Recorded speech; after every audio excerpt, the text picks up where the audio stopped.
Good morning once more time, dear colleagues. My name is Irina Shanaeva. I'm head of Sustainable Marketing Department in Redmi Agency, and I'm happy to welcome you to the Post-Pandemic Globalism and New Business Reality session.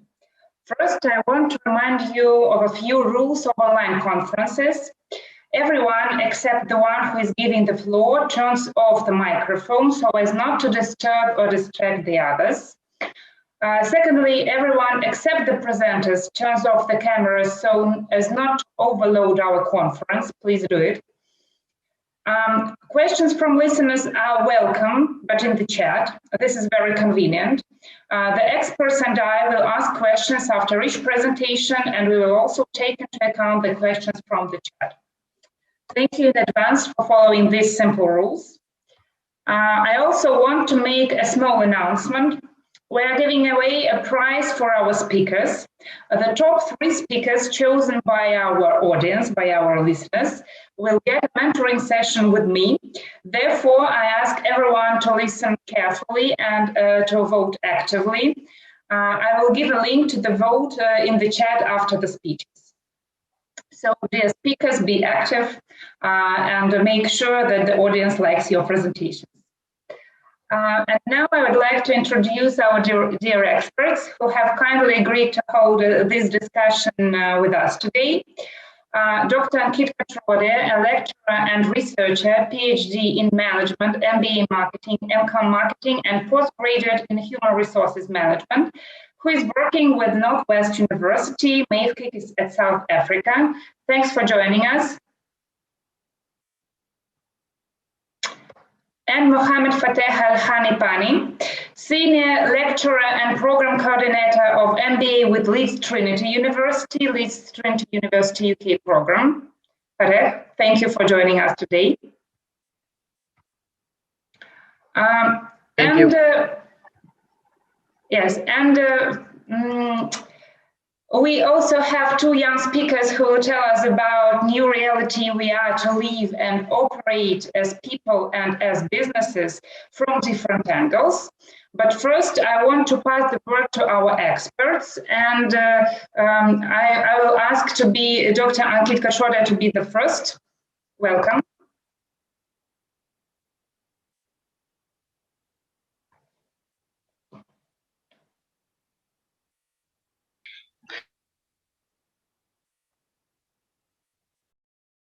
Thank you so much. As I told you this morning, how my friends who is not well, but I try my best to be with this event all the time. But if I may lose the internet connectivity, I may apologize in advance for that. And thank you for providing me this opportunity.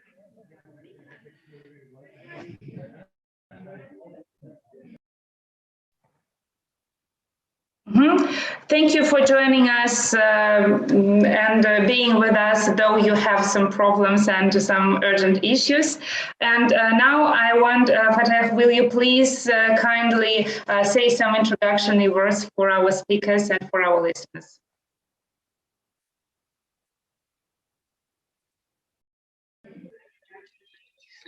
Yes, can you hear me again? We can hear you.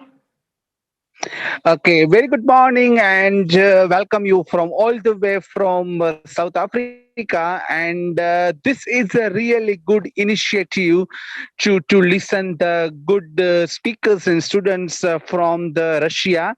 And myself, Dr. Ankit Katrodia, and currently I am working with Northwest University in South Africa, and I'm lecturing in MBA program as well as the undergraduate program in the various subject modules like marketing management, business management, and many others. And I have over and about 15 years of academic experience, and I did my postdoctoral as well as a PhD, MBA, and having 20 plus research experience into the top academic journals as well as international conferences. And I feel glad and happy to be part of this event. I wish you all the best, and I look forward to listen to the many more speakers. Thank you.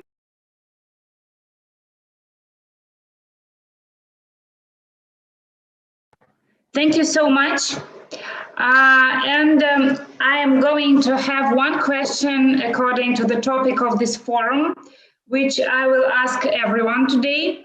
And this question is, what personal qualities do you think we need as people to meet the new business reality? Please share your opinion.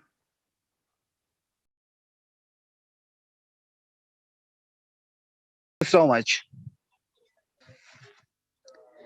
Yes, may I? Yes, yes, please. Nowadays, we are living into the 21st century, and globalization play a very important role. And specifically, as per the current time, because of the COVID pandemic, the way of the new norm is most important. As we see now, the business is no more usual. The new norm has taken a place. So, my question to the students as well as the researcher is that how we are able to take action against this pandemic, what we have to change in terms of business model, how we can have a better entrepreneur into the education as well as the corporate sector. So my question to the students as well as researcher is that we have to adopt a new technology, new innovation, and new methodology in order to sustainable development, in order to achieve a profit and wealth maximization. So this is my thought for the today, and I will also share my experience as we go forward. And also we have another expert with us from the Bangladesh, so we can also listen his opinion. So this is from my side. We have to take a risk and return, because nowadays the entire world having a problem in terms of this pandemic, in terms of sustainable development. So once again, I thank you, and you may ask the question if you have. Okay, Dr. Katrodia, thank you so much. So, dear listeners, if you have any questions to our expert, please ask them in the chat. And I am passing the baton to our next expert, Mohammed Fateh Al-Hanpani.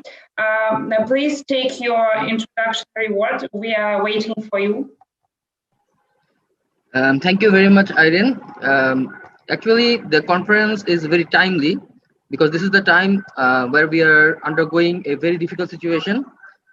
It is a critical situation, and where is the question of survival. We are in the question of survival. This survival is, of course, from first of all from the deadly disease COVID-19. Then this survival is also from the economic downturn or the economic turmoil, because as we can see, as we can observe, that due to these frequent lockdowns, in order to combat this deadly virus, most of the organizations are facing problems with their revenues, and as a result, it has also has a chain effect on the employees, as they are getting less salaries in many organizations, and many organizations, they are now going for downsizing. They went on downsizing, and people are losing their jobs. So the question is here now, how we are going to really get rid of this situation. Are we going to get rid of the situation very soon? I guess it is difficult to answer. But as Dr. Kotorere said, that actually we need to stay with this, because the post-pandemic situation, the post-pandemic era is often termed as neo-normal. Because if we look into the different studies so far has been conducted in the area in relation to COVID-19, we will find that the experts are actually calling this term as neo-normal or neo-normalcy. So we can't see that actually everything we will be able to get back to our normal life just as it is, And as per the experts' prediction, actually, we will have to stay with this, and there will be some changes over there. And this is what about the sessions that our students who are going to present in this session. I hope it will be very lively sessions, and wish them all the best for the conference. Thank you very much. Okay, Fateh, thank you so much. And my question to you is the same. What do you see? What do you think? Should we have? What qualities do you think should we have to adopt this new reality and to operate successfully? Okay, I believe that in order to adopt this reality, in order to face this challenge, we need to have some both psychological readiness as well as some flexibility, and also we need to deal all these things in a normal way, because nowadays due to this COVID-19, people are also getting psychologically downturn. Okay, people are getting psychologically mentally very much blocked, and they are not actually thinking about a long normal life.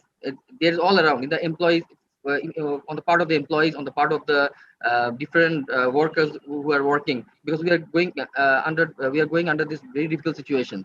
So what we need actually, for example, if we think about the business perspective, since it's a business conference, we need to understand that there will be some shifts in the consumer behavior. Of course, we cannot deny that. So we need to observe what are the changes, and the business enterprises, they also need to think about some new type of operations. Like now we are very much familiar with the online transactions, digitalization, digital marketing, e-commerce, because in order to get our product in a safe mode, okay, in order so that ultimately in order to ensure our health and others. So this is the reason actually that we may need to have we will face the changes, and we will have to adapt with these latest changes. And the success will remain there when we will be successfully able to adapt the changes. Like we will be able to meet our new demanded consumers, because their demand is being shifted. We will be able to give them prompt services, because now the main concern will be on health and hygiene and the safety over only the brand image and the brand performance. So these are the crucial challenges that all the marketers, they would need to convince the consumers. Okay, we are offering something safe. We are offering something in a safe mode, so it won't create any health hazards, and we will all and you will get it. You'll get your product in a safe manner. That's what I think should be considered by the marketers and the business entrepreneurs. Thank you so much. That is so true, and we are going to speak about it further on with our speakers. But now I want us to move on, because we are in a short timing. So before giving the floor to our speakers, I would like to cite a few facts in which, in my opinion, lies the secret of success for business in the new post-COVID reality.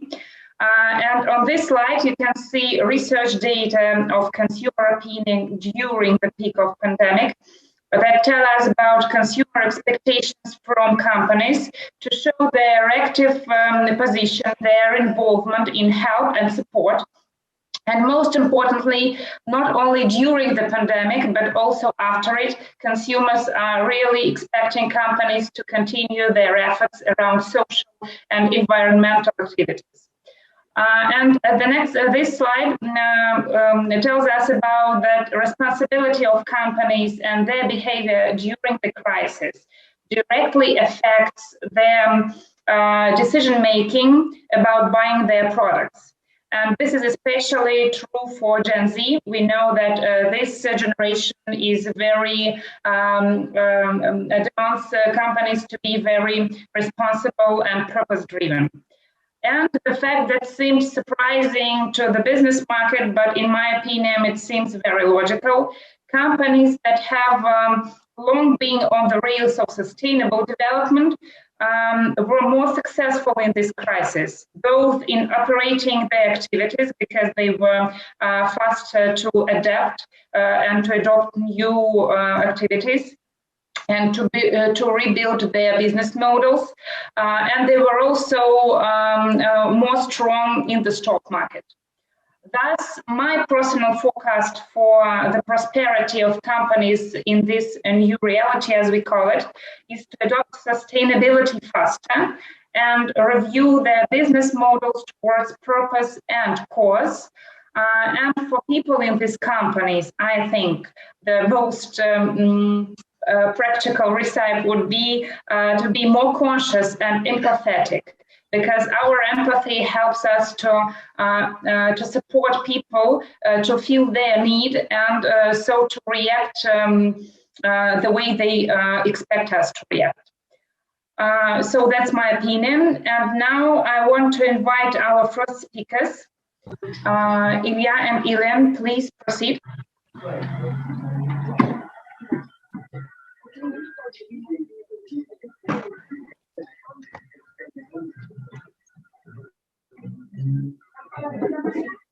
Ilya, Ilan, would you please take a word?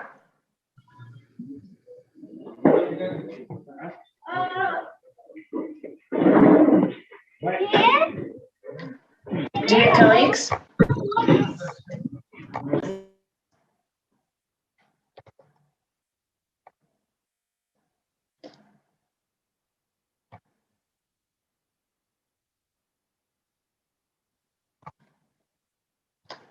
Ilya, if you are here, please tell us. It's your turn.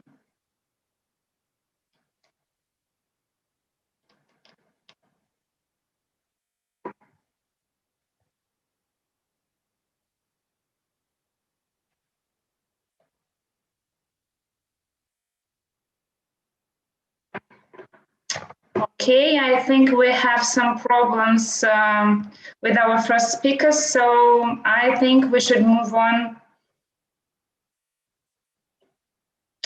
to our next speakers and speak about successful business after the pandemic. And I ask Polina and Veronika to take the word then instead of our first speakers. Yes, we are ready. And hello, everyone. I'm Polina Kudryshova, and my colleague Ranepa Mikhailova. I would like to introduce the topic New Economic Reality and Rules After the Pandemic. And let's start. Next slide, please. Let's start with some impressive statistics. In the first 9 months of the previous year, large and medium-sized enterprises in Russia saw a 40% decrease in profits compared to the same period last year. And also during the last year, a lot of small and medium-sized businesses closed, and that is nearly 2.5 times more than a year before. Next slide. Despite the fact that Russian government is implementing compensations to mitigate the consequences of the pandemic, the following effects can be identified: drop in demand, inability to run business due to the restrictions, and the need to pay salary and rent without profit, and finally additional costs due to the growth of the exchange rate. Also, the research from Common Register Center for Entrepreneurship in Russia shows that the main part of entrepreneurs in Russia had a reduction in revenue of more than 80%. Next, please. The current crisis has exposed long-standing structural weaknesses in the tourism economy, as well as gaps in the readiness of governments and business to respond quickly to new challenges and changes. According to UNWTO, due to the downturn in the economy, rising fuel prices, and falling demand for tickets and package tours, dozens of air carriers and tour operators around the world left the market. However, the crisis opened new opportunities. Most countries focused on the development of the tourism sector, took advantage of the crisis rule to accelerate their reboots of the industry, carry out digitalization, launch digital platforms, and change approaches to changing tourism, to organizing tourism. In comparison with the tourism industry, the IT sphere has begun to gain great popularity, and so there is more needs in the new conditions. The massive transition of workers to remote employment has led to increase in demand for solution for teleworking and online education, and it became necessary to develop new channels for selling goods and ensuring security from the internet. The pandemic has had a completely amazing impact of the technology department of companies. So thus, 61% of employees are experiencing work pressures they have never experienced before, accelerating digital technology projects, establishing remote work channels for large numbers of employees, managing the network, and maintain security across the entire technology segment of the company. Next. It is not surprised that the COVID-19 has created a new reality where changeability, digital environment, attention to detail, the reinvestment of capital and structural reconfiguration, and also persistence with riskiness and just face in the best have become new rules of successful businesses. And firstly, an entrepreneur should have the quality of adaptability and changeability for fast implementation of decisions. You need to challenge your ideas about what is happening in your traditional business by taking a fresh, careful look at the data at a limited time period. I recommend to start with the structure, because an appropriated and efficient structure is a competitive advantage of any company. Due to the pandemic, business should clarify and single out some departments and decide which of them can stop their work for a while, work online from home, or even be downsized at all, and delay the hierarchical structure in order to become flatter. Secondly, companies have to develop a strategy. Companies have to develop a strategy for digital engagement with customers that would replace the store experience. The success of this move is to provide online value from implementation in digital channels. However, the main issue in this case, how to provide online values and provide value in general of your company, because traditionally customers take it and feel their importance from the quality of in-store services, for example, some bonuses entering to a shop and individual approach. But now it's impossible. That means the necessity to create loyalty from customers online, for instance, to make their use of your website more convenient from different devices. And moreover, the pandemic and lockdown taught us to pay more attention to details.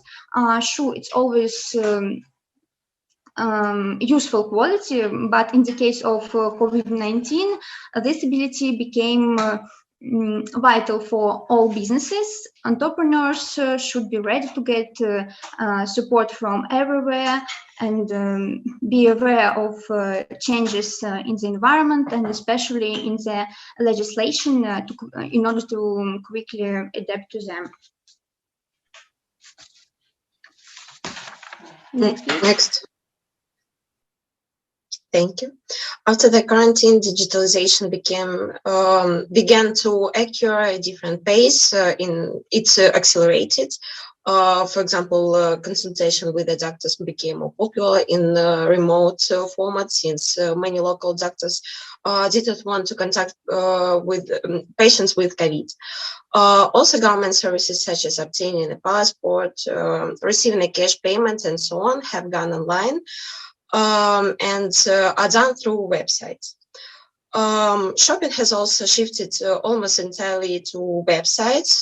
For instance, sales of the largest online retailer, Amazon, in the last quarter of 2020 grew up 44%, and at the end of the whole year, the company's revenue increased by 38%, and this is due to the lockdown.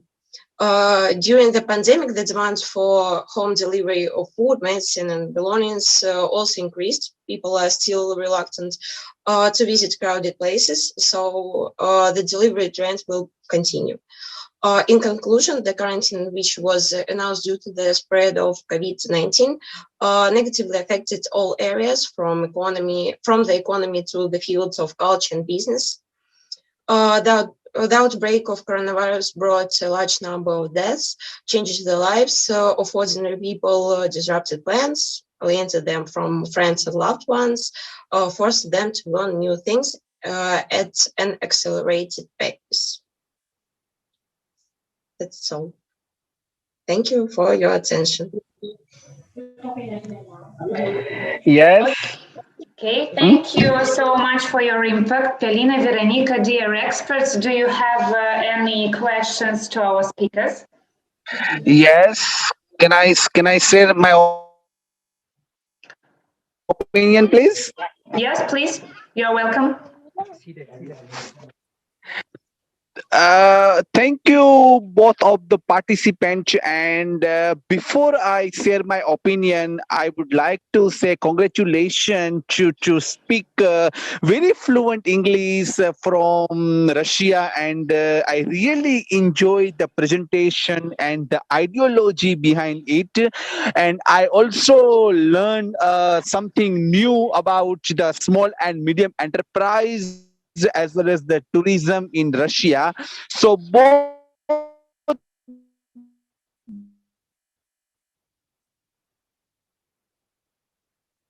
We're having some problems with dear Dr. Katrode, if you hear us.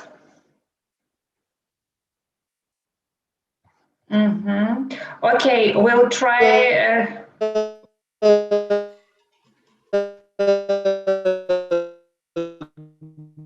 We'll try to connect Dr. Katrode later. And now we have a question from I congratulate. If we look about your Now we have a question from Daria in the chat. So the question is, can you please tell us what is your personal opinion on those governmental measures implemented due to the COVID? Yes, thank you for a good question.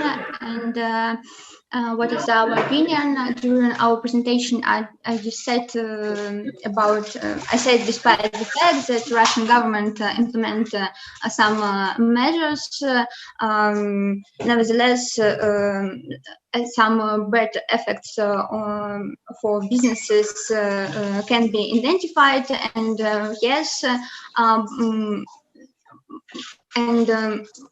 I believe that it's a mistake of businesses if they prefer ignoring these measures, because in case of coronavirus, it's really appreciate support from government and some reductions in taxes, tax holidays, credit holidays. It can help to avoid bankruptcy, and we can find different measures from different countries. For example, in Germany, it's unlimited loans.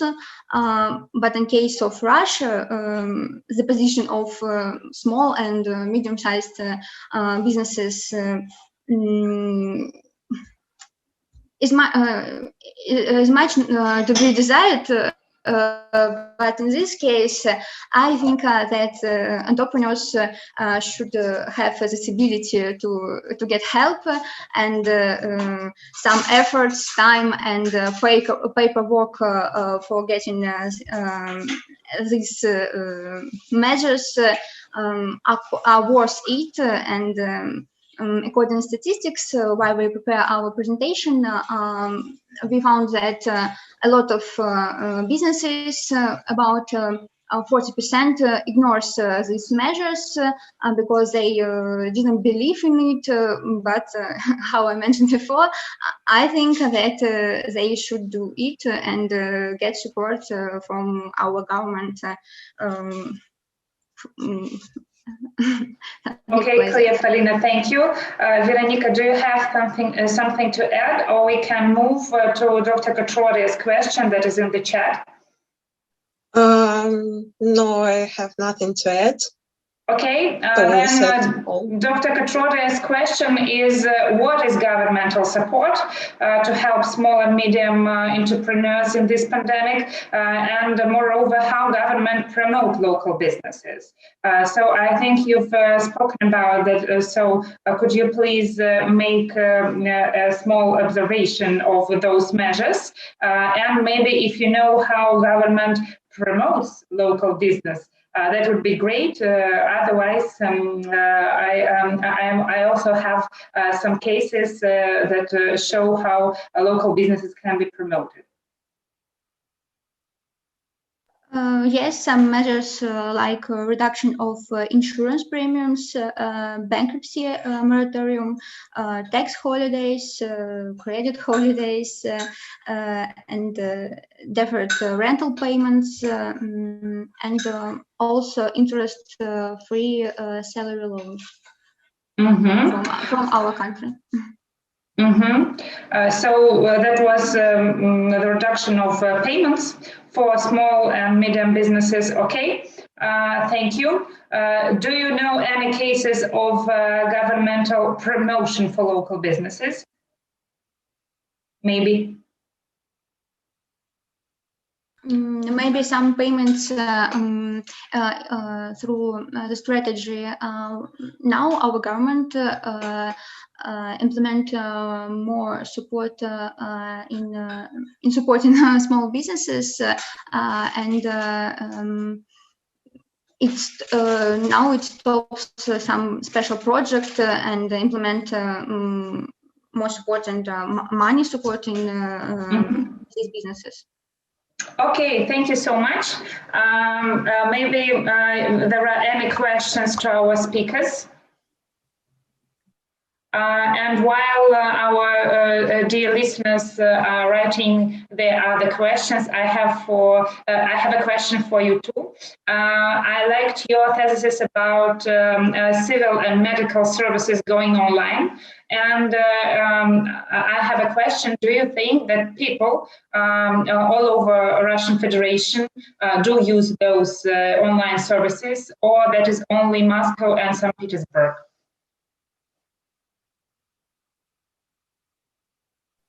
I think a lot of Russian citizens are not ready and are not sure that it is a really impossible method of consulting with the doctors, because they think that it's they think that it's not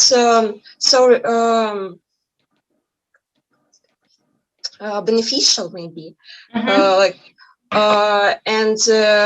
they think that a good doctor will set you your diagnosis will you meet him offline. Okay, so they have a little trust for these medical services, in your opinion, if I'm right. Okay, thank you so much. Thank you for your impact. Dear listeners, if you liked this speech, so please take some notes, because you are going to vote then. afterwards, and maybe you want these two beautiful speakers to have the prize.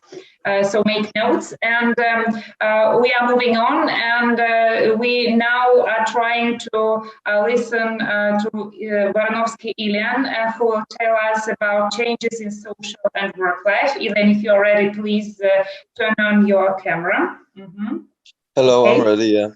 Thank you. Parina, I will ask you to turn off your camera, not to overload. Thank you for your impact once more. And now I'm showing your presentation, and you are welcome. Thank you very much. So first of all, our topic is the post-COVID society. We were supposed to be doing this with my colleague. However, due to some unfortunate circumstances, he won't be able to join me. So I'll be taking on the presentation by myself. The post-COVID society, changes in social and work life. Will expand on the researches of institutions that analyze the consequences of the most tragic times of the 21st century. So far, the pandemic of coronavirus. We will also provide our thoughts on how the main aspects of our daily lives were changed, and about the trends that we were forced to escalate. To go further into the topic, we must note that we have only the inklings of what the coronavirus will do to our societal norms. Images of crowds gathering during Memorial Day weekend may suggest that for some people, few social distancing norms will stick. Still, past epidemic disasters and instances of social isolation have demonstrated how these societal disruptions can alter our behavior for years to come. They've also demonstrated time and time again that humans are fundamentally resilient and making adjustments in the short term, but also falling back into their old habits once the acute risk has passed. We're going to be talking about bank forecasts and our personal forecasts. We can go to the next slide.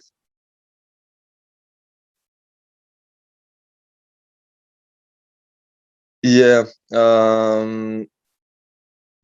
past epidemic disasters, they have shown that humans in the short term actually tend to fix the problem. However, in the long term, it is very easy to actually go to past norms, to what we have done already. This is because we get used to the situation, and after some time, we don't actually understand what the risk is. For example, with the coronavirus, I think that, and me and my colleague believe that after a couple of years, everything will go back to normal, and this virus is actually going to be a thing of the past. We can go to the next slide. It's actually very interesting when we were doing the project to figure out and to see the institution, to see the names of the institutions and what they actually think. So, for example, Goldman Sachs believes that a large number of people in close proximity indoors and schools are in theory a natural breeding ground for the virus and how it spreads. However, some evidence suggests that children may be less likely to become infected than adults, and it is now clear that children are much less likely to suffer serious symptoms of the coronavirus. This suggests that the reopening of school may not pose a very high risk for children themselves. However, for their parents, it might be a risk. Yahoo, as you can see, mentions the fact that it is often thought that the main levers of inequality in societies were natural disasters such as epidemics or earthquakes. They also they give an example, the Black Death of 1349 to 1352, a large-scale pandemic that killed up to half of the Eurasian population in several European societies. Wealth disparity seems to have been reduced afterwards. So here they're measuring through this. What Bloomberg thinks is that the early results from an ongoing behavioral study by University of Southern California researchers of more than 2,000 Americans suggest that 86% of people have already are already washing their hands more frequently because of the coronavirus. Almost 2/3 of people engaged in social distancing, like working remotely and avoiding crowded places. And more than 1 in 5 people report stockpiling food and supplies, which means that fear among people is actually real. We can go to next slide. Our findings and what we managed to conclude. Rescue in the cloud. This means that the coronavirus has given a powerful boost to cloud computing. In the first half of the year alone, the demand for them increased by 30%. By migrating to the cloud, companies primarily in the food delivery, business, FMCG, and electronics industries have survived the organizational overload associated with the move of telecommuting, while the sites of those companies that in old-fashioned way relied on their old data centers were actually bankrupted or were laid down, and they lost a lot of profits. The economics of innovation, quarantine and fear of contamination have led to a powerful growth in e-commerce and e-retail industry. So according to the NAFI Research Center, 67% of Russians during self-insulation ordered food and non-food items in online stores. The share of online shopping in the market has almost doubled compared to 2019, from 1.9% to 3.2% in March of 2020. Distance commuting and distance treatment. Remote has led to an accelerated modernization of remote communication technologies in several directions at once. As I think one of the best examples could be Zoom, since this meeting would have been held in person. Right now we're doing it through Zoom. On the other hand, telemedicine has become a truly global trend for the first time. For example, in the first half of 2020, remote consultants of doctors through mobile applications and online services grew by 117% compared to the same half in 2019. Less meat and more plant food is being eaten because of the fear that the virus could enter farm animals. People have begun to consume less meat and actually replacing it with plant foods. This according to the UN, per capita meat consumption in 2020 will decline by almost 5%.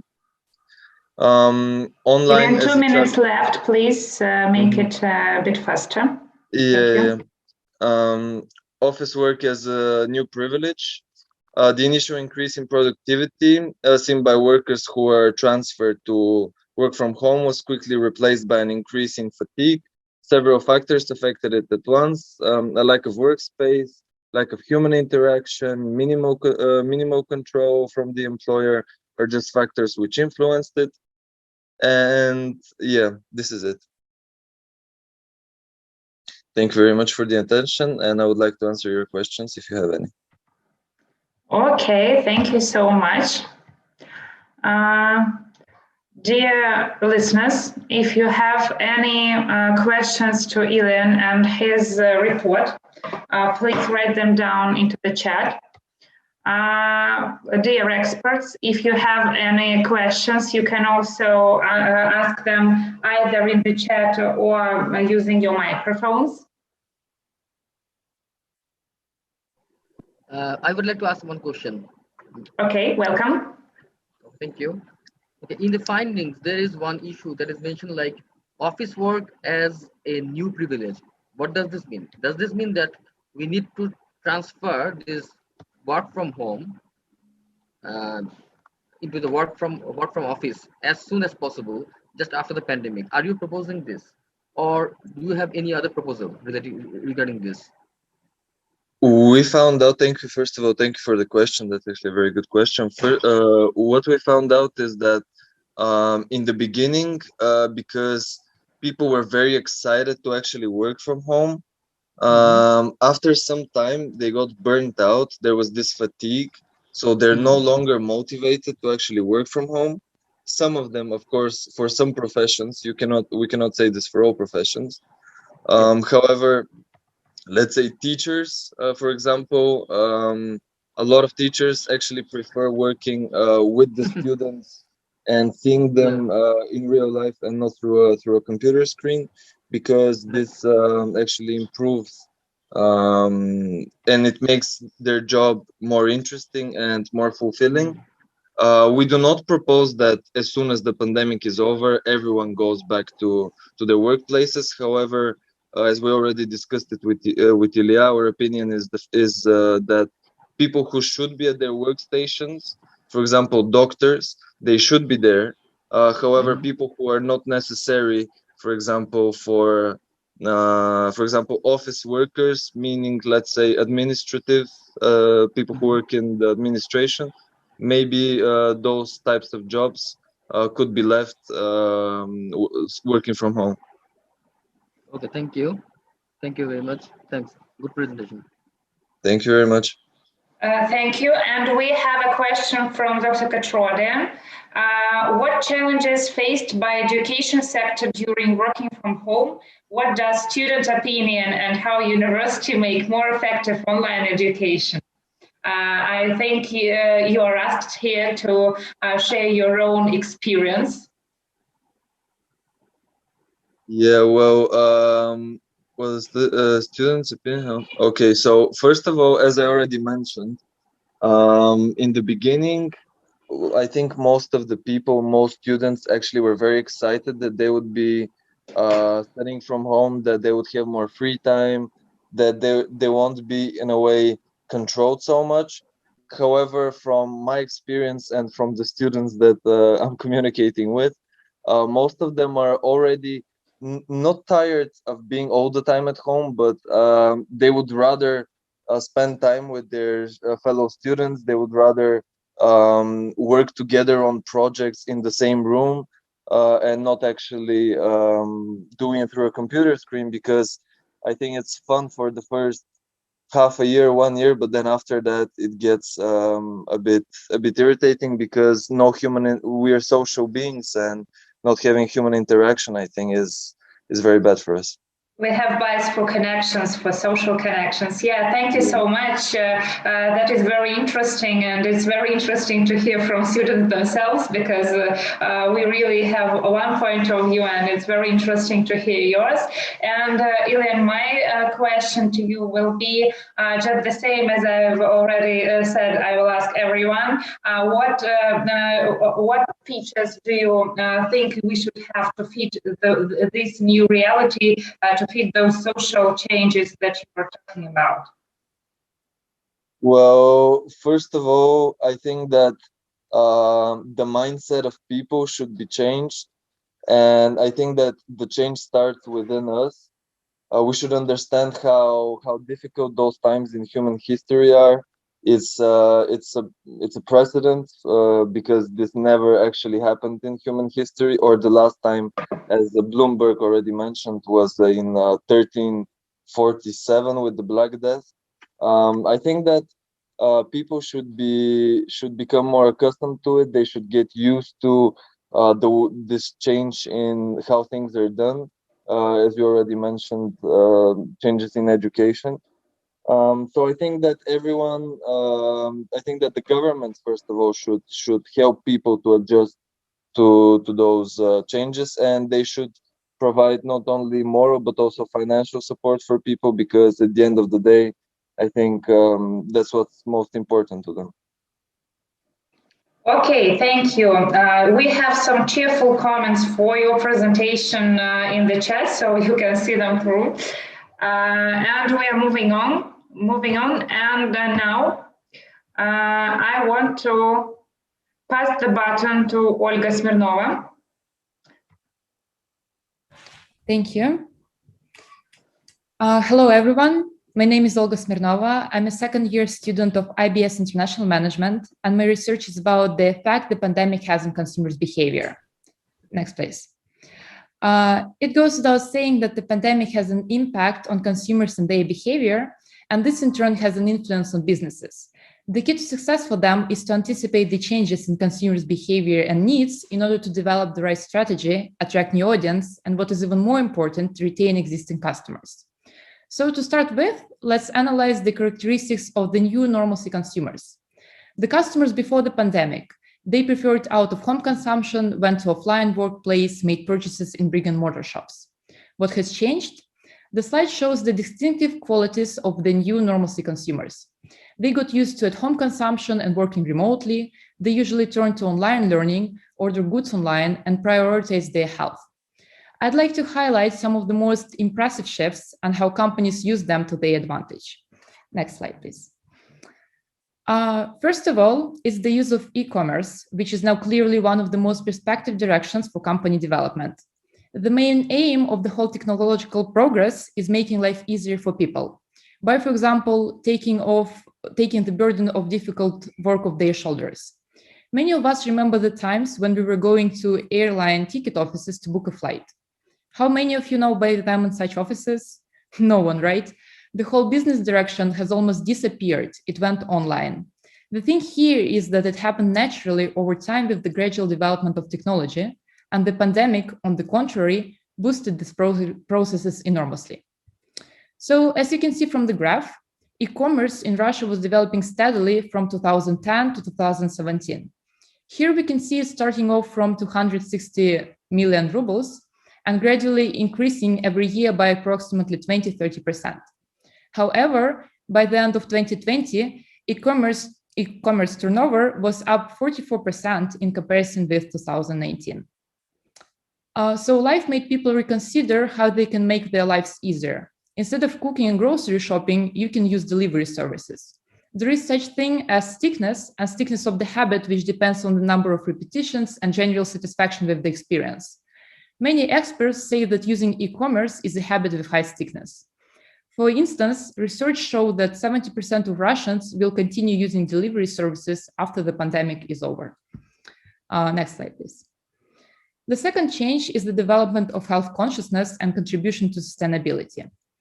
Now many people are worried about their health, and customers expect retailers to provide them with not only enjoyable, but most importantly, safe shopping experience. According to the survey conducted by PricewaterhouseCoopers, 71% of the respondents say that they try prioritizing their physical health more. Moreover, the research carried out by Edelman consulting firm identified that 71% of the consumers would lose their trust to a brand if they feel that it values its profit over their health. A relatively new phenomenon is telehealth.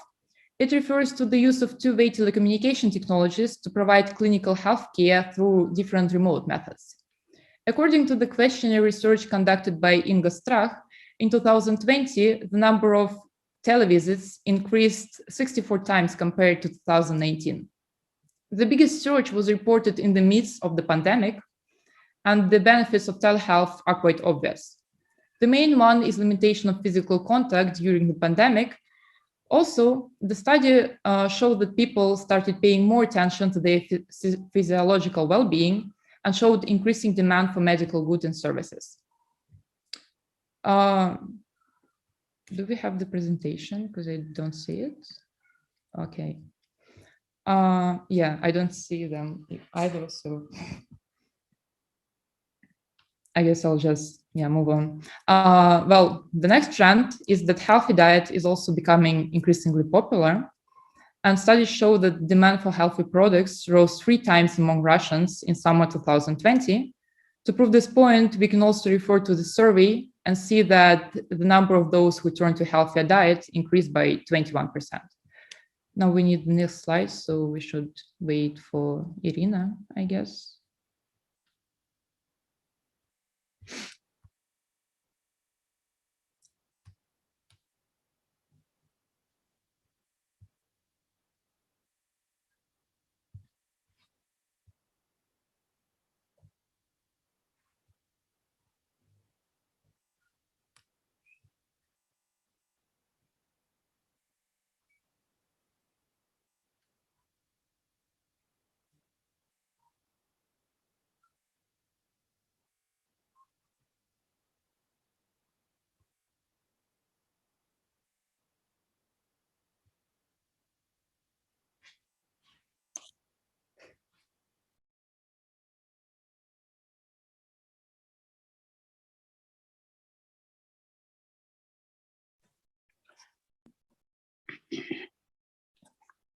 Something technical problem, but she's starting her screen sharing. Everything will be okay. Okay, thank you. I'm sorry, Ola, please proceed. Okay, we need the next slide. Okay, so moving on to sustainability. The new normalcy consumers pay more attention to the sustainable development. Sustainable development is the idea that people must organize their society so that it can exist in the long term by avoiding depletion of natural resources and contributing to social equality and economic development. In the survey conducted by PwC, 41% of all respondents said that they try to avoid plastic. 28 of them take into account the origin of the product and the impact of its manufacturing on the environment. Moreover, 47% expect businesses to take responsibility for their impact on the planet, and 19 think that they should promote sustainability. Next slide, please. So the ability to adapt your business to changing market conditions and to see the available opportunities is an absolute necessity for businesses. According to the research conducted by Google, by 2024, more than half of all income from retail will be earned by companies with digital sales channels. And here's the opportunity. One of the largest retailers of household appliances and electronics is NVIDIA. They follow a concept which is called One Retail, and the aim is to create a special purchasing experience in physical shops, on website, and in mobile app. This basically means there is no division into offline and online. More than 3/4 of NVIDIA customers use the internet when making a purchase. This practice started in 2019, and just have a look at the graph. The number of online purchases soared for known reasons in 2020, and this trend is expected to continue. From my personal experience, I've noticed that when you go to an NVIDIA shop, they do not have most of the goods in stock. Instead, the shop assistants say that they can order the product online and get it delivered to the shop or right to your front door. This is a vivid example of how NVIDIA has diversified their business, having developed an online platform they can easily rely on. We can't really say if it was just luck or NVIDIA managers are incredibly farsighted, but they had started the integration of online services and brick and mortar shops in one structure before the pandemic. Next slide, please. So after the pandemic is over, companies should continue improving those lines of businesses they've started developing during COVID-19. It is essential to take into account the changes in consumers' behavior, not only to stay afloat, but most importantly, to attract new audience and turn your consumers into regular ones. The practical experience companies have gained during the pandemic shouldn't be forgotten because it can be used in further decision-making and strategy development. So this is it. Thank you. I welcome all your questions if you have any. Olga, thank you so much. And I want to thank you in addition for the sustainability agenda in your proposal. So dear colleagues, if you have any questions, Dr. Petrode has a question. What difference in consumer buying behavior before and after pandemic did you see? And which method consumer prefer, online or offline? 2 questions for you. Thank you, Dr. Petrode. Okay, so as I have already mentioned, the main changes were showed on the first slide. So now most of the consumers, they prefer at-home consumption, they work remotely, they order goods online, and they prioritize their health more.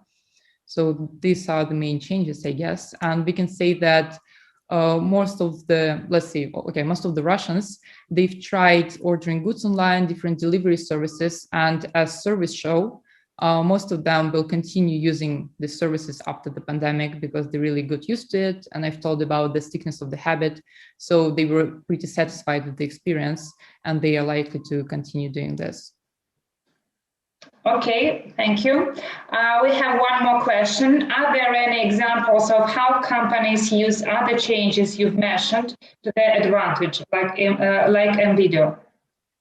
Okay, so since I have already started talking about NVIDIA, I was analyzing the annual reports, and what I've noticed is that in 2020 and in 2019 one, they emphasized their contribution to sustainable development. One of their goals is reduction of carbon emissions by, I believe, 30%. They also recycle waste in their operations. They try to organize consumer electronics recycling program. They also mentioned that they have batteries disposal program and many others. So they really try to emphasize their goal on contributing to sustainable development. Yeah. Okay, thank you. Another question from our expert. What are the main challenges in the post-pandemic from the marketers to satisfy the changed consumers' behavior, I think?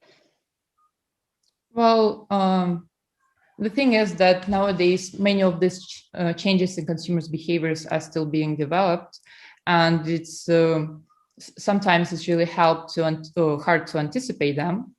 So the main goal of the marketers is to, in the right time, to understand what really the consumer needs and to adapt to it. So they have to act promptly, basically, to turn it to their advantage. Okay, thank you. Ola, my question is about consumer behavior. Speaking about sustainability agenda, do you think that consumers will become more conscious and they will pay more attention to their own sustainability lifestyle, sustainable lifestyle? Will they adopt it, and will they pay more attention to conscious practices in their own consumption? Yeah, as I have already said, different surveys, and one of them, the one I used, was conducted by PwC. It shows that many consumers pay attention to the origin of the product when they buy it, if it influences the planet in a negative way. So they really try to be conscious and choose those products which do not really harm the planet, or they choose companies which turn to sustainability. So I think that nowadays many people are really trying to live in such a conscious way, we can say. Okay, thank you, and we hope that this trend will last forever. Okay, Ola, thank you so much for your impact, and we are moving on. Dear listeners, I want to remind you that you have to vote for the most preferable speakers for you. So make the notes, and we are moving on. Our next speaker.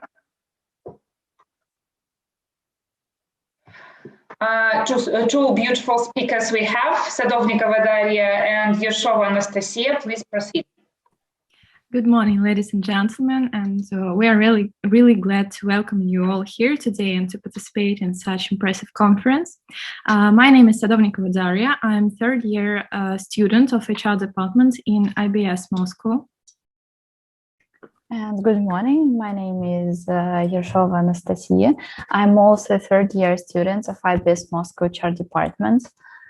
So today we together will take a look into the changes in the perception of customer service which happened due to the COVID-19 pandemics. So now I think we can start. Next slide, please. Into 2020, both for customers and businesses, customer service has been almost the only one factor that matters during the lockdown. In highly competitive markets, it was only quality customer service support that differentiated one business from another for the typical ordinary consumer. For people, it was important to get their questions answered as quickly as possible, to receive the best support the company can provide, and to get their order in the shortest possible time. It's really hard to see a silver lining in the COVID-19 pandemic, of course, but let's take a closer look. Companies have taken quite decisive steps to improve customer service, and the results are really impressive. Now I'm giving the floor to Anastasia. Thank you, Daria. Next slide, please. So as you can see, the popularity of mobile apps as a channel of communication with customer service is growing. And according to statistics, the share of users of this channel has grown by 9 percentage points in 3 years. And among younger generation, the figure is even higher. And this is due to the fact that people's life has changed significantly compared to the usual way of life because of the pandemic. And now companies serve the digital consumer for whom the availability of online channels of communication plays a fundamental role. Next slide, please. This leads me to my next point, that with the shift to online, companies are unable to influence consumers' buying decisions directly, and classical merchandising methods are no longer relevant. Consumers, in fact, choose among many competing companies based on various factors. For instance, the visual perception of a business account on social media, or the convenience of the application, the speed of order processing, and the politeness of a consultant. And another example of online communication channel is the chat with the operator. The slide provides a graph showing the percentage of consumers who use live chats to contact customer service, starting in 2019 and continuing through the pandemic in 2020. Chat with an operator is projected to come in second place among all communication channels. So that was the general picture for the statistics. And now my colleague Daria will tell you about a real case. Thank you, Anastasia. Next slide, please. Now we can take a closer look at this example. At Mediacom Communications, a regional US cable provider, approximately 95% of its call center and dispatch workforce started working from home after the COVID-19 outbreak.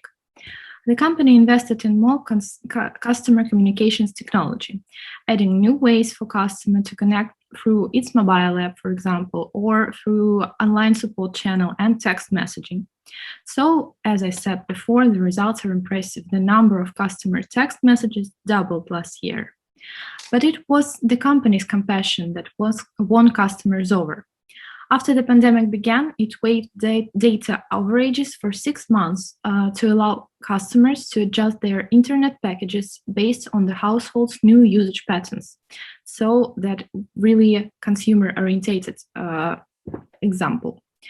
Through this case, we can see that Mediacom has put its customers first, and this has been rewarded by their loyalty.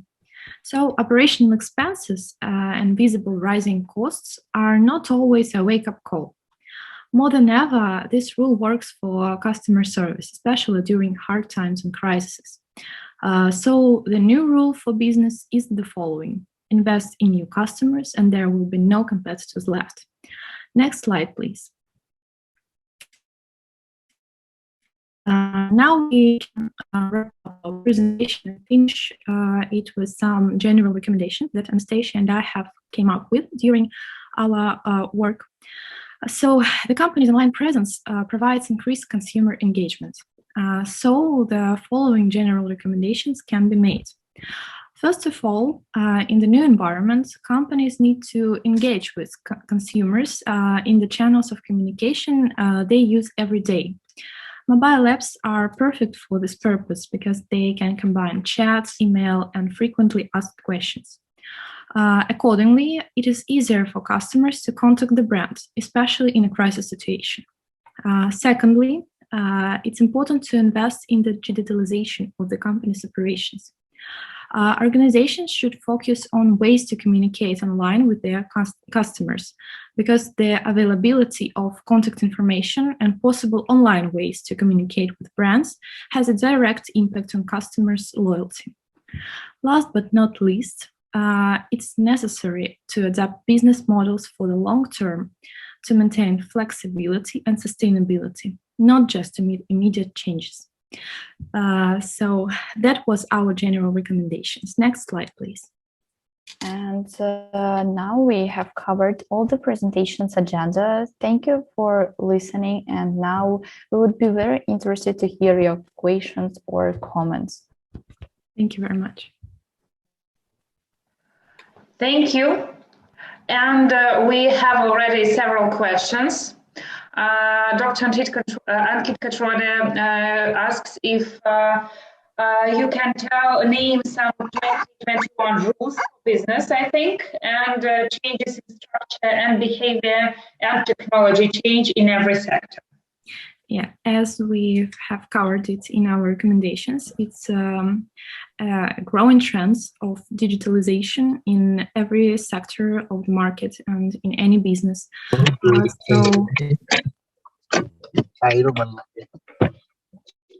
and yeah.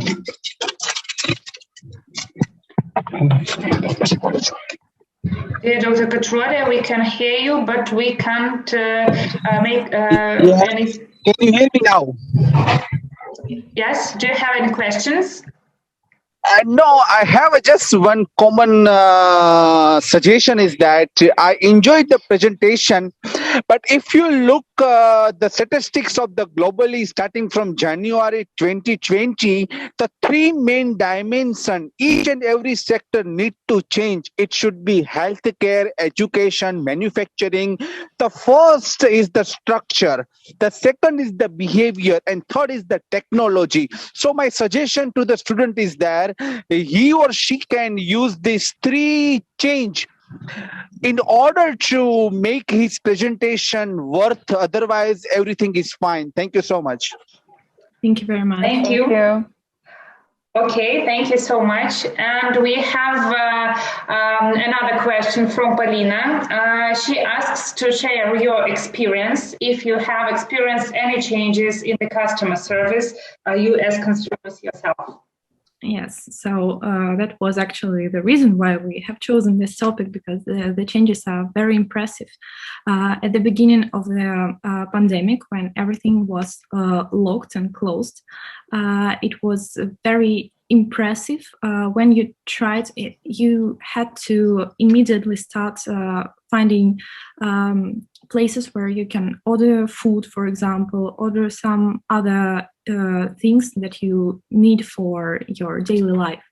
And that was very obvious that, for example, Ozon, we all, I think, use this marketplace, provided delivery like the second day after your order, and that was something that we really needed at that time. And that was something new, because usually a standard delivery takes up to 5 days or a week, and with the COVID-19 outbreak and pandemic in general, it was very huge improvement in delivery dates and customer service in general. And we try to cover all these points in our presentation. Okay, thank you. And now we are moving on. And our next speaker is Milana Logacheva. Milana, you are welcome to start. Hello, everyone. My name is Milana Logacheva. I'm a second-year student of Ranepa, and my topic is business after the pandemic. 2020 year has become a turning point for many companies in different business areas. It has opened a lot of new opportunities for some of them, but for others, it was an absolutely unprofitable year. So it's become interesting for me to find out which areas were stifled the most by the pandemic and which areas had got a new lease of life. But first, few words about world economy. Next slide, please. In 2020, global GDP contrasts by 4 and 3%. It is a sharper decline after the Great Depression, but during it was only 1.3%. Last year, GDP in US countries was 11%, in the UK 21%, in the USA 31%, and in Russia it's approximately 23%, but it's really much. Next slide. I carry out a survey, and here are some results. The graph shows the areas of business that have been affected most by the pandemic according to the people. In the first place, we can see the airlines, because this year was really difficult for them. The volume of passenger air traffic in the world will decrease by 54.3%, and they lost about $84 billion. Then we can see some areas which are related to the people leisure time, such as cafes, tourism, and entertainment. And these results are obvious because last year we sat on the lockdown at least 6 months without leaving home, without cafes and cinemas. It was really sad time, but it was.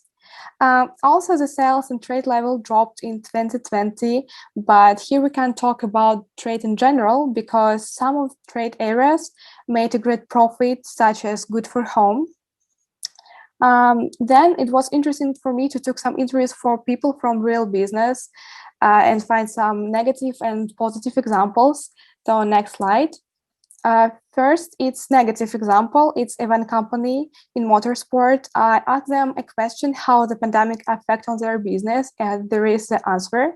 COVID-19 posed a strong impact on the event business, pretty much destroyed it and kicked many companies out of the market.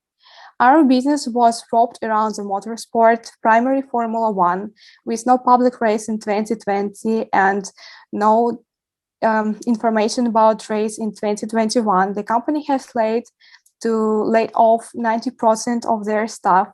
Last year it was 45 employees, and now it's only 4 employees this year. Moreover, they cancel the office lease and close the majority of operations. They say that for them, this year meant something like end of the era because so many companies want to make more events in the sphere or work in the sphere because it's not profit enough now. But there are some positive examples. Next slide. It's a tools distribution business, and I asked them the same question, and they said that COVID-19 lockdowns spurred the DIY industry marketing a significant growth of our business within 2020. Being a distribution in the tools business, we faced a massive increase in demand for individual customers as well as our regional retail partners. People spent a lot of their time at home working, spend their time with family. So for them now it's not good to have old repairs. They want to live in beautiful house, and so for them it's new era. And some conclusions. Next slide. 2020 was a really difficult year for all businesses, for people in general, because we don't have uncertainty for the next years and what to do. As I say, the world economy fell on 4%, and according to the experts, we can before level only 2020 year, despite of the fact that usually the economy grows annually. It's really upset numbers, and it's really bad for our economy. And the most affected industry is planes industry and entertainment sector. And we need to always remember that any pandemics is an economic crisis followed by many problems and losses, but also there are a lot of new opportunities which we can take and use it for our business and your ideas. Thank you for your attention. That's all what I want to say. Do you have any questions? Okay, Ma, thank you so much. There was really dramatic changes, and this year was very, very difficult for event industry indeed, and also, and not only for the event industry, but also for all industries that go offline and do something offline. But there were really also some good examples of those who could adopt new practices and make their events online. So pandemic was a real crisis indeed, but any crisis is a time for some new opportunities to develop also, and we should also believe in that. And what do you think people should have should do to stay up to date, and what qualities do they are necessary for them to change fast? I think that the most important is to be flexible and to take new experience and took new possibilities to adapt to the sphere in which you work, to the new realities. So you should be flexible. Mm-hmm. Okay, thank you. We are real out of timing, so I suppose we now should move on, and then when we can return to Milana with any questions afterwards. Thank you. Thank you. Okay, our next speaker. We have two speakers who are going to tell us about creativity as a tool of increasing staff motivation in our new reality. Evgenia, Christina, please proceed. Yes, thank you very much. Hello, dear colleagues. My name is Evgenia Kuvshinova and my colleague's name Kristina Tarasova, and we are the third year students of IBS Ranepa International Relations. And we are delighted to be here today to present you our vision how to solve the motivation problem by using creative approaches. Next slide, please. And we divided our presentation into several parts that are presented on the slides. And again, next slide, please. Motivation has as many faces as there are human desires, and it boils down to our wanting. Employee motivation is all about how engaged an employee feels in tandem to the organization's goals. You can influence different motivating factors in the process of interacting with employees to raise their motivation. For example, emotional needs of people or some financial stability. The problem is that each person performs in different ways. It's impossible to find just one tool to make everyone work with equal effectiveness. And in addition, in the context of emerging global challenges and the urgent need to overcome the difficulties, motivation becomes one of the most important ways to respond to them. And obviously, maintaining the standard set of incentive and approaches to the motivation, it's impossible to remain an attractive and convenient workplace for staff due to the labor market's change and new global challenges. So, modern problems require modern solutions. So today the key role is played by the team, the atmosphere and conditions at the work. Let us take a closer look at the statistics. So the next slide, please. Turning to the presented data, you can make sure that the performance of companies depends on the state of employees and their attitude to work and the work process. More employee motivation is highly linked with employee engagement, which almost always leads to higher productivity. So next slide. If we look at another slide, we can draw several conclusions based on the graphs. Firstly, there are changes in the mental state of people, mental health. Secondly, motivation is strongly influenced by the freedom of choice and the opportunity to express yourself and fulfill your potential. And as all of you know, now in some countries, coronavirus lockdown restrictions have started to ease. Business are reopening and cash flow is starting to get back on track. But still, the situation is not like it used to be. So ongoing challenge has arisen, keeping staff motivated. But how we can do it? Yes, and we believe that the answer is creativity. The next slide, please, and it shows some of the modern approaches that are most often highlighted as being applied and effective in existing companies.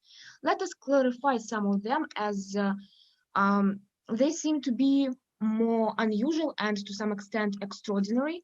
So firstly, creation of a good atmosphere in the workplace is a really powerful way to keep your employees motivated because it allows others to enjoy their time in the office and maybe even having fun. And the second point is gamification, and it applies elements of games that make the experience engaging and create interaction, competition, and other game behavior in a non-game context. And in our case, it's like all working processes and work. The confronting of these approaches with the reality can easily be illustrated by a few examples. So Walt Disney in the middle of the last century had amusement parks with hotels, where in addition to the prestigious office managers were technical departments, including laundries, which have a big labor turnover due to low-profile job. So the laundries were... Next slide, yeah, sorry. Next slide. So the laundries were renamed in textile services, so they became a full-fledged division of the company, and the attitude to this work became different. Next example is Apple. Apple consultants have a position called genius, which gives this company two advantages at once. Employees are proud of their status, and they want to meet the expectations of managers, and they try to do their best. So, yes, and the last example is Asana, a software producing company developed culinary approach to employee motivation. So skilled chefs who cook meals for staff that developed their creativity was that approach, and menu shouldn't only be delicious, but also should stimulate brain activity, eliminate sleepiness, and what is more, there is always chocolate in the office, which known to be a good antidepressant and helps thinking creatively. And the last slide, please. To sum up, we would like to highlight main points. Today, a person is the main mechanism of business processes of any company. The needs of staff are no longer just material benefits or just a cozy recreation area. This is still, of course, an important part of motivation, but the pandemic has shown us how necessary it's to be prepared for sudden going change and to be creative. Bans of movement, lays off, remote work, with all that companies have to face at the moment, and they have to develop contemporary creative approaches both to the work and to their staff, while there are still limited resources and opportunities, and the future remains unclear. That's the end of our presentation. Thank you for your attention, and we will be gladly answer any of your questions. Thank you, dear colleagues, for these great examples. I like most of all the case with the motivating with the chocolate. That seems to be very simple and not a rocket science, but okay. We now know that we can motivate our employees by just giving them some candies. Okay, that was great. Thank you so much. I have a small question for you. How do you think you can be motivated if you were an employee of some big company and you had to be motivated? In the beginning, you were talking about that motivation is different because people are different, and that's true. And I wonder what motivation tools would you prefer if you were employees yourself? Thank you very much for that question. It's really interesting to discuss on that topic. And personally, I believe that gamification is a very cool trend. And I hope that in the future, I will be able to participate in such activities and maybe even to provide them, because that's always great that people can have both fun and some profits while they're working. And if games can influence our results, that's great. It's interesting, that's exciting, and so on. So I believe that for me, it's more familiar, and I prefer that one. Okay, thank you, Christina. I agree with Evgenia, and I think it's the best one. Okay, so you choose to be motivated by gamification, but not by the candies. Okay, that's a great choice, dear experts. If you have any questions to our beautiful speakers, then please write them down into the chat, or you can also ask them by using your microphones. And dear listeners, I just want to remind you about the voting and making notes about speakers you prefer. Okay, there are no questions as I can see. Thank you so much. There are some cheering comments in the chat, so we'll look them through, and we are moving on. And now we are going to speak about stock market during the pandemic. And I want Georgi to proceed. Will you please? Hello, here. Mm-hmm. Yeah, okay. Hello, colleagues. My name is Georgi Kimkashvili, and my topic is stock market during the COVID-19 period and its perspectives. Aimed the outbreak of a new disease, investors have, please next slide. Aimed the outbreak of new disease, investors have revised their view and the future of the global economy. The restrict measures introduced in different countries have negatively affected almost all sectors associated with consumer activity. Tourism, trade, catering, entertainment, and others. Under quarantine conditions, people spend and move less. Bidders began to get rid of shares in airlines, oil companies, consumer electronics manufacturers, and other companies, explained a drop in revenue and earnings. The indexes of both leading stock exchanges have collapsed. RTS minus 51.02%, Kospi minus 44%, Brazil Ibovespa minus 38%, Nasdaq Composite minus 32%, NICE minus 51%, and S&P 500 minus 36%. Interestingly, the China stock market began to gradually recover, while in the other countries it continues to fall. Please, next slide. The spread of COVID around the world has led to decrease in demand for petroleum products, gasoline, aviation, kerosene, and other. Therefore, financial experts that the ministers of the OPEC Plus group countries would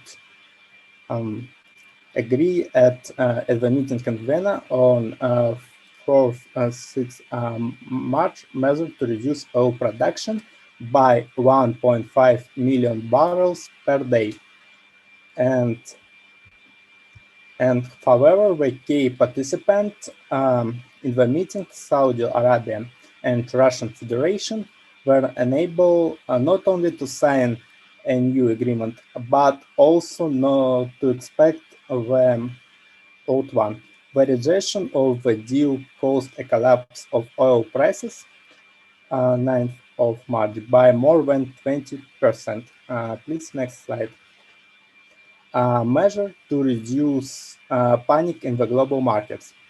3rd March, USA, the Federal Reserve System at the emergency meeting reduced the key interest rate from 1.75 to 1 and 1 to 0.25% to support the financial market and the country economy. 10th of March, RF, the Bank of Russia, began selling currency in the stock exchange under the so-called budget rule. The purpose of the operation to reduce volatility in the Russian market, and the Thursday the central bank sold 3.6 billion rubles worth of currency. 11th of March, UK, the Bank of England, unplanned cut the base rate from 0.75 to 0.25% and continue to buy government bonds from the market for a total of 400 billion pounds. 12 March, UA, the European Central Bank, has increased the volume of assets buybacks by 120 million euros by the end of the year. 12th of March, USA, the Fed has promised to provide the financial market with 500 billion in 3 months report transaction.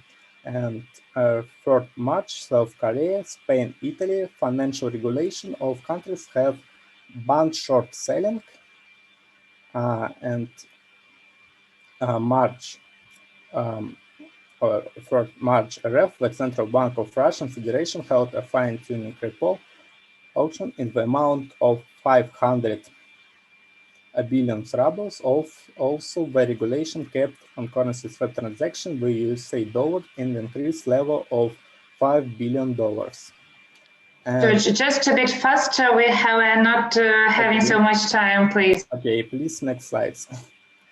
Moscow Exchange reaction to the coronavirus. Trading on the Moscow Exchange after the holiday starts on 10th of March with a sharp drop in shares by 10-15% and weakening of rubles against our currency.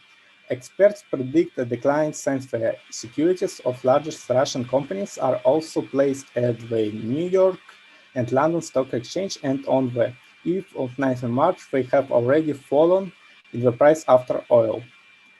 Please, next slide. Economic sectors. Companies in the oil and gas, transport, and financial sector have been hit hardest by the pandemic globally. Financial performance and the real estate sector dropped significantly, but that way industry have been benefit from the pandemic. The self-isolation regime has spurred an acceleration digitalization which has supported tech companies. Shares in biotech and pharmaceutical were light as investors wait for a vaccine and drugs for the companies. Uncertainty in the global economy contribute to the rise in gold price.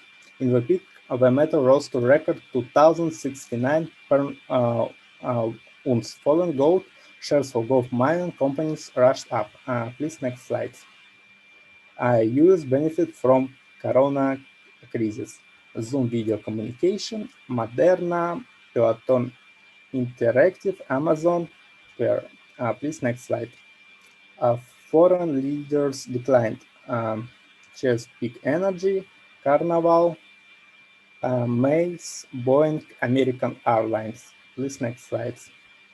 Best Russian stocks. Gaidar, Polus, Yandex, Human Stem Cell Institute, and Beluga Group. Please, next slide. Russian stock were lost Aeroflot, Gazprom, Rosneft, Tatneft, Gazprom Neft. Please, next slides. Perspective. Due to the large liquid and active measures to support business and the population, the market will continue to grow for some time, according to some estimate about 6 months. Further, after a complete lifting of quarantine, all without the complete cancellation of all support measures, the markets will gradually decline. All the real economy lags for behind the stock market. Market will decline to normal level at the compared to the real economy, where, in my opinion, the real share of companies will demonstrate positive dynamic, airlines, travel agency, cruise companies, and others. And IT-related stocks will fall the most because they are heavily overvalued. The main trend in forecast for 2021 by most experts of analytic agency and invest banks on the economy and the stock market is generally positive. It's due to the positive impact of the vaccine has begun the expectation of success in regard in the fight against the pandemic. That should lead to an opening and more active recovery of the global economy and decrease in impact of coronavirus problem. S&P 500 index for the cost. Based on the key factors mentioned earlier, the export formulation free scenario for dynamic of the S&P 500 index in 2021. Basic scenarios. Under the basic scenario in 2021, experts expect an 18% increase in the profits of the S&P 500 companies and increase in the index by 5% up to 3850 points.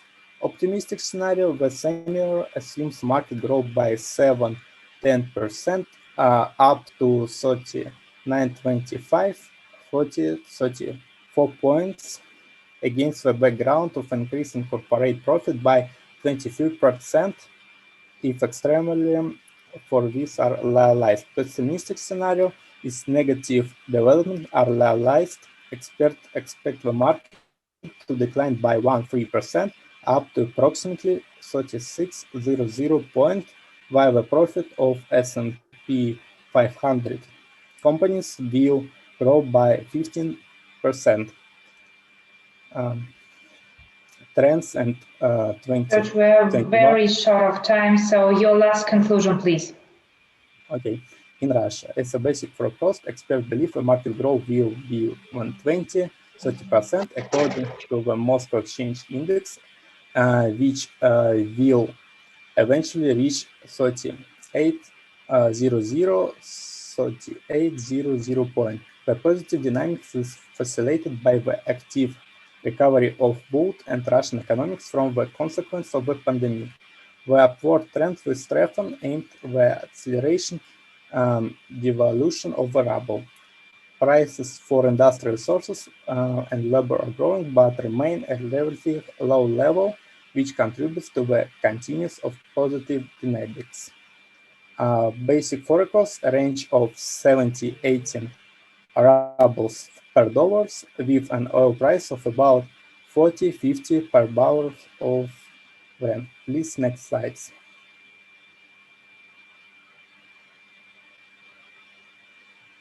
Please, next slide. Thank you for your attention. Do you have any questions? Okay, George, that was very interesting. Thank you so much. I have the only question for you, and I'm afraid we don't have any time for others. What shares would you buy yourself right now? What is your advice for your colleagues? What stocks and shares would you buy? In my opinion, I think it now should, after 3-4 months, buy companies which associated with cruise companies like Carnival, touristic agency, and airlines, because I think will have positive dynamics. Mm-hmm. Okay, thank you. That was beautiful. Dear colleagues, dear listeners, if you have any questions, you can ask them in the chat. George, please make sure you answer all the questions on your topic in the chat, because we're short of time and we are moving on. And yes, Sarab, don't go away. You are turning on your video on time. Now we have only 7 minutes for your presentation. I know that you have a lot of material, but I ask you to be fast enough, yes, and so we could have some time for our conclusions. And okay, proceed. George, thank you so much. Turn off your camera, please. Okay, can you listen to me? I mean, I'm audible. We hear you. Yeah, okay. You can start. Okay, so the topic of my presentation is how have the climate change and the COVID-19 shaped the industry of the chemical technology and applied the new demand to the workforce, and specifically to the skilled workforce, to the business schools, kind of. Can you move ahead? Yeah, so this is the first slide where I'm trying to show like how the number of cases were growing. The 2 million cases were there. Then there is a sudden decline in the global demand of the ethylene, that is there in the million tons per annum. So you can see through the graph that the demand was previously from 2000 to 2000, it was continuously growing, but at this suddenly it has dropped. Next slide, please. Okay, now the next slide is talking about the market, which is representing the oil and the gas. If you will talk about the oil, you can see in 2019 and 2020, the SDP, which is polyethylene demand, was constant, but at this suddenly it has dropped from around 200 to 300 barrels per ton. And similarly, if you will see the demand of the natural gas and the naphtha, which was keep on continuously growing, and I mean like not drastically fluctuating, but at this suddenly at the 2020, because of the corona, the demand has dropped sufficiently. Next slide, please. Okay, here what I'm trying to show is that we have basically, I have applied basically the idea of recovery over the industry rather than the economy. So basically there are the three ways of the recovery. One is the V-shaped recovery, second is the U-shape, and third one is the L-shape.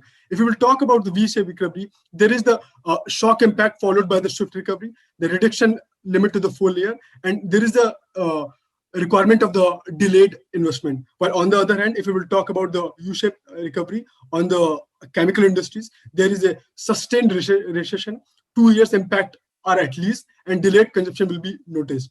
While on the other hand, if we will talk about the L-shaped recovery on the chemical industries, you will find that it is a depression kind of the situation where the investment is going to be down and coming out of the recession is quite difficult. So in our case, currently, I can see there is a kind of the V-shaped recovery is there. Okay, next slide, please. Okay, here I'm talking about the digitalization in the chemical sector, because since we are in the crisis, every of the crisis is giving a kind of the opportunity. So digitalization is the kind of the current opportunity. But now I'm trying to elaborate like what is the formula, how we are going to give the sustainable growth. So the formula is using digitalization by specifically the three terms, that is the material informatics utilization, analytics, and the machine learning, and distilled capabilities, which is actually the advanced machine system. With the collaboration of the many of the companies, as an example, there are many of the firms which are quite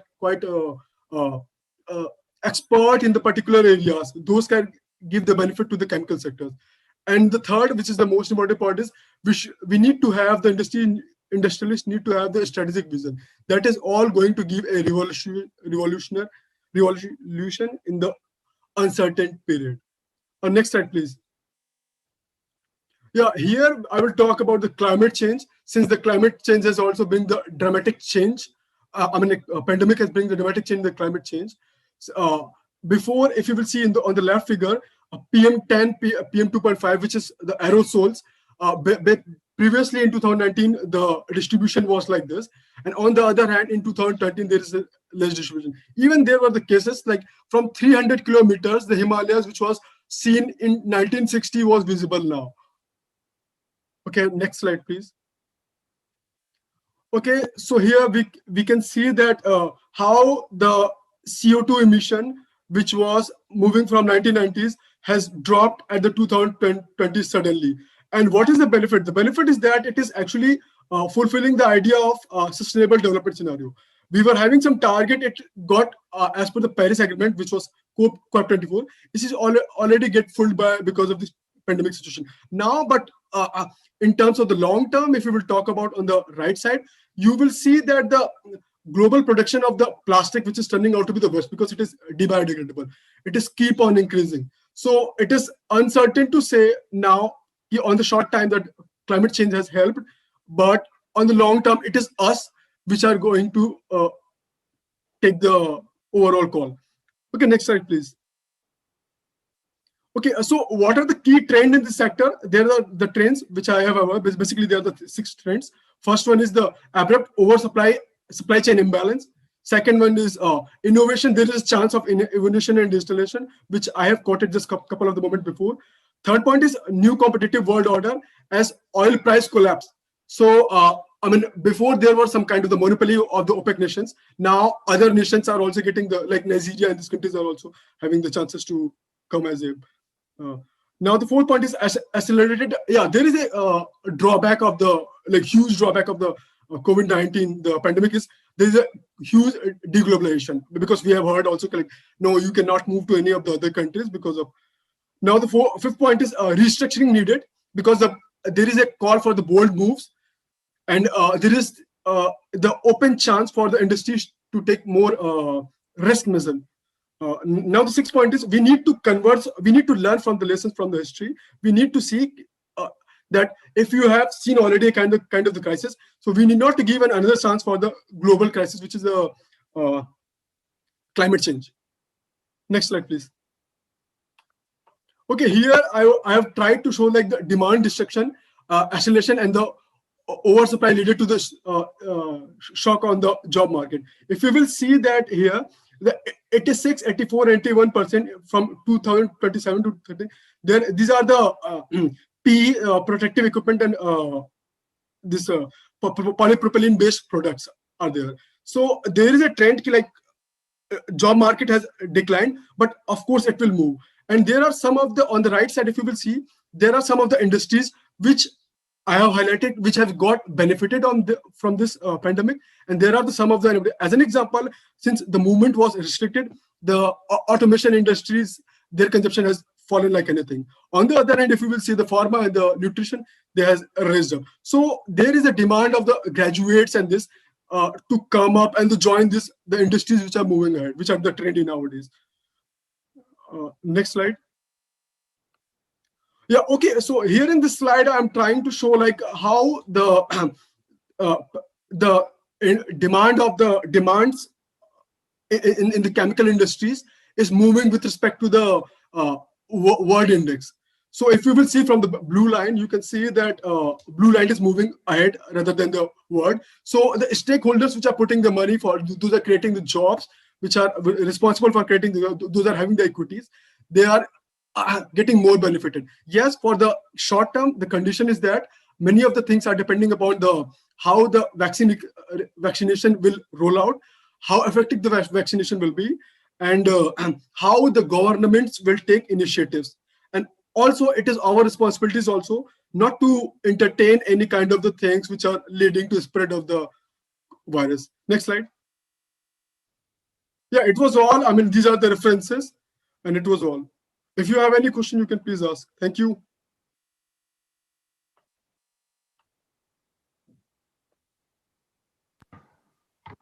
Okay, thank you so much for this deep look at the market, and I have a question for you.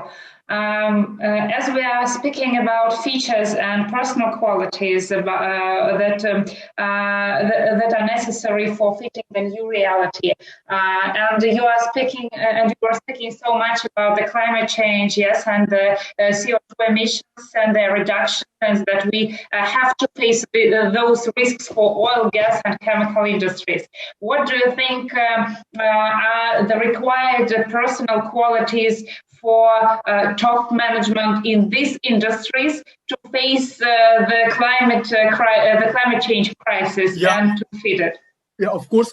First of all, I think that the leaders has to be a change manager, because there is a call for the change management. At this, certainly you need to have the IQ, you need to have taking the decision power, and you need to take the ownership completely. Second thing is you need to think more about the digitalization and these things, because the kind of, we don't even know like how many days this scenario is going to be. Maybe at some day the WHO and this kind of the organization came out that no, there is no solution and something like this. So we need to find the alternative. So there is a call for the leadership, and only the leaders are going to change. And pharmaceutical and the chemical industries are important here, specifically because like these are the only solution if you are going to find any other solution in the future.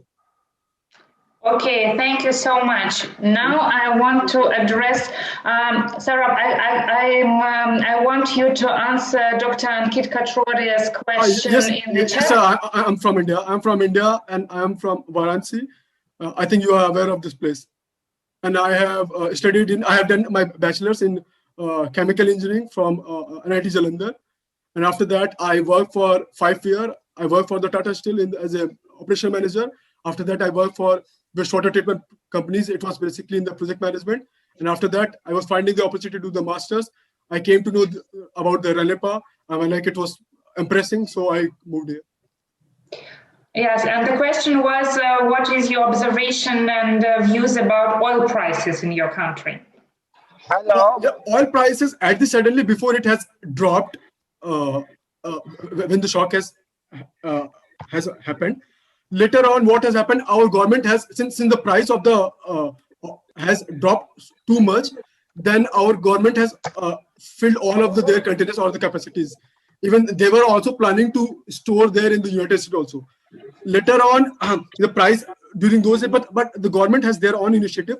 They are imposing the more taxes, and even after the price of the oil has dropped globally, but since they are imposing more taxes in our country, the price is growing, keep on increasing. And now, I mean, currently, if you will see, it is something like 101 ruble. I mean, if you will take 1 ruble is equivalent to 1 rupees. Okay, thank you. I'm sorry, but we don't have any time for questions now. I want everyone to take the decision, to make the decision of who was the best speaker today. And I want all the speakers to turn on your cameras. Please do it for me right now. I want to take a picture of all of us. Hi, I have one comment. Can I please say? Yes, of course. Thank you, Saurabh, for your presentation. And while you're presenting, I realized that you from India, and I also originally born and brought up in India.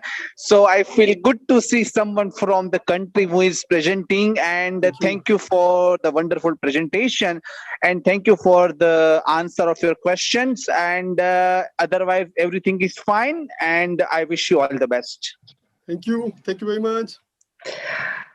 Okay, thank you for this comment. Dear experts, while everyone is turning on their cameras, could you please take your final word about our today discussion? Maybe you have some conclusion maybe some comment, or maybe you have something to wish our speakers. That would be great. Please take the final word.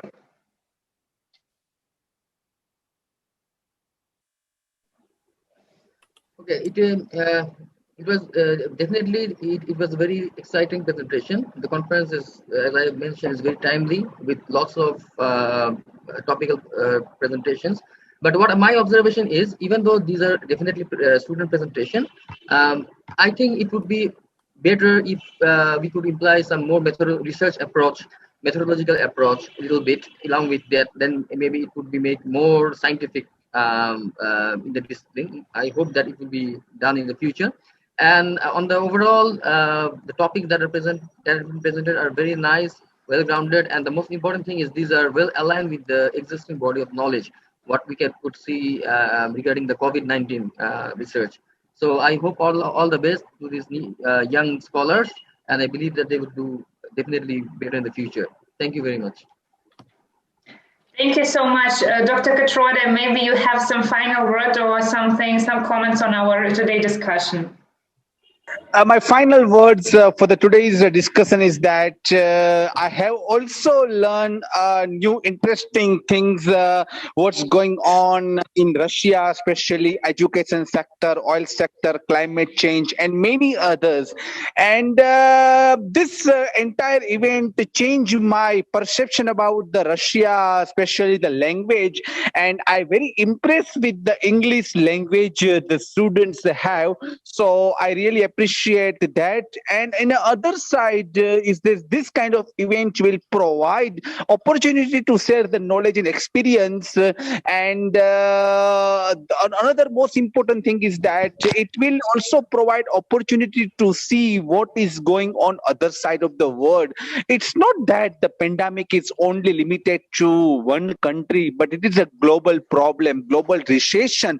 Look at the country India. The cases are increasing now day by day, even the Russia, South Africa. So we just pray and wait for the right time. So the economy of the entire world is now increasing, and we out of this pandemic, we out of this coronavirus. And I wish you all the best for all the students and organization committee, and I look forward to participate in many more events like this. I wish you all the best. Thank you. Thank you so much, dear experts, for your time and your expertise. And now, please smile, everyone. I'm going just to take our photo. 1, 2, 3, say cheese. Okay, let's do it one more time, just for sure. Okay, one. Well, no, I'm not doing this. 1, 2, 3, say cheese one more time. Cheese. Okay, thank you so much. And now I want everyone to give their votes for the best of our speakers today. Did everyone vote? And now if you want to have any questions, dear listeners, please take your time. We have some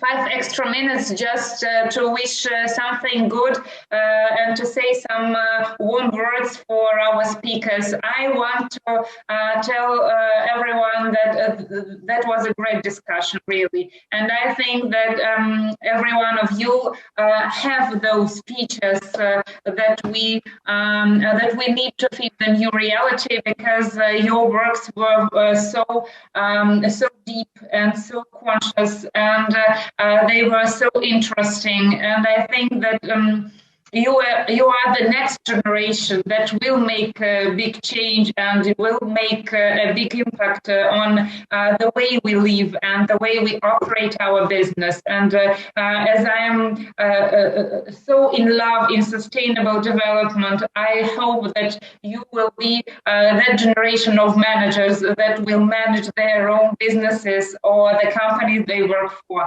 sustainably, taking into account not only business interests, but also empathy and the ecology and social issues. And so thank you so much. It was a delight to work with you and to have you here in this discussion. And now let's see what are the results of our. So hi everyone. So my name is Lisa. I'm a representative organizing committee. So nice to see you. Nice to see you, Irina. So probably some of you knows me. I mean students and speakers. So let me download the results. So is everyone ready? Ready for that? I think yes. If there are some people who didn't vote, you have and you want to take your time, please write it down to the chat. If no, then I think we can see the results. Mm-hmm. Okay, 1, 2, 3. No, everyone has voted, so let's see the results. So give me a sec. Mm-hmm. So sorry for that. Okay, so let me share my screen.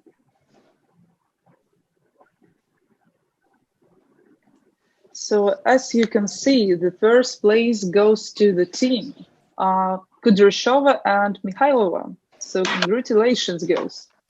Good for you. So the second place goes to Smirnova Olga. And the third place go to team Sadovnikova and Yershova. So congratulations. So first three places. The first three places are winners actually. So congrats. Okay, that's great. Congratulations, girls. You can write anytime you want and any goals you have to discuss with me. I will be very glad to contribute to your development, or maybe to your works, or maybe to your career path.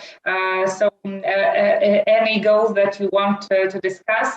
And I want to thank everyone once more time, dear experts. Thank you so much for joining us. Thank you so much for finding time.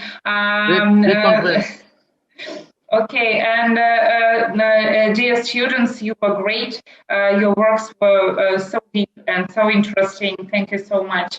And I think that now we can go. Have a nice day. It is a very sunny day in Moscow. I hope that you have sunny day in your town too. And I hope that this day will be great, just as the discussion we had right now. Can I ask a question, a small question? Yes, of course. Yeah. Are we going to get any of the certificate for this participation, or is it like this or no? Once more time, are going to get what? Are we going to get any of the certification or something like this from this participation? Oh, Lisa, I think this is the question for you. Of course, that's for sure. So every participant will get a certificate of a speaker and a participant.